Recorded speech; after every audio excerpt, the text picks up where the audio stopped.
Hello, in my last video I was reorganising my Rosa Gallery paints and I'd put them into an empty pencil tin. And today I'm doing the same with my Roman Szmal paints. I had them spread across 3 different palettes and I wanted to put them all in the same place.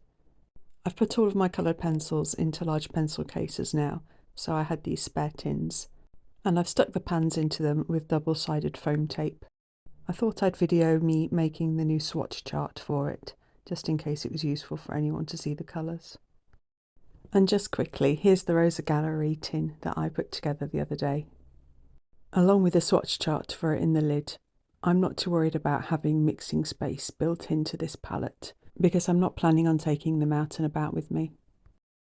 Here's a similar chart for the Roman Szmal paints. There's one mistake on this sheet, well, which I've spotted so far, and that's that the manganese violet is PV16. I'd copied out the pigments for mineral violet twice by accident. I've kept the painting in real time, but edited out the brush washing in between. I'm using Canson XL cellulose cold pressed watercolour paper and a Princeton Neptune brush. I'll link to all the materials I've used in the description box below. I add on the light fast information at the end of the video.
I didn't use the colour order that's used on the Roman Szmal colour chart. I just put the colours into an order which I liked myself. For example, putting the perylene greens with the greens rather than the blacks.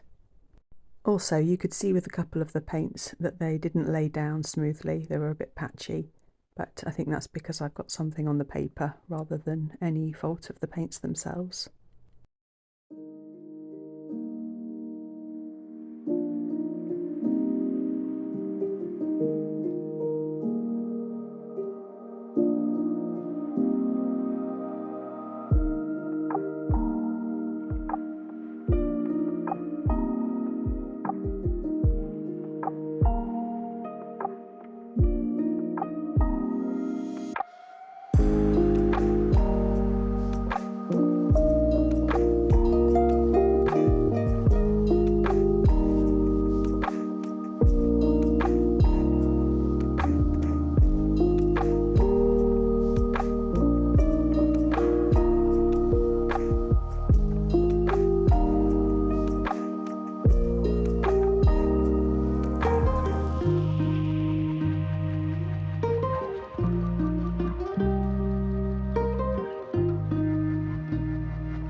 Once the chart was dry, I covered it in sticky back plastic and attached it into the tin lid.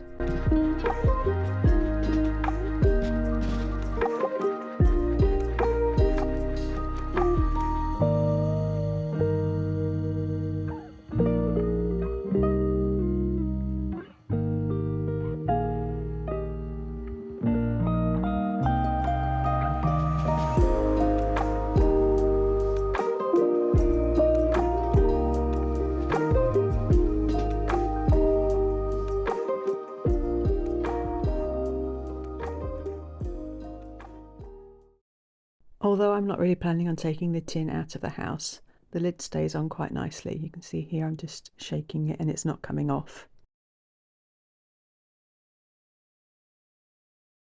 Also, I can give the palette a pretty good shake with the lid off and the pans stay in place.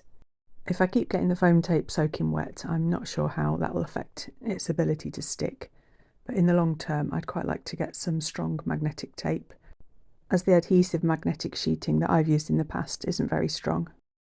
So anyway, that's all that I had to show you today. Thanks ever so much for watching. Bye!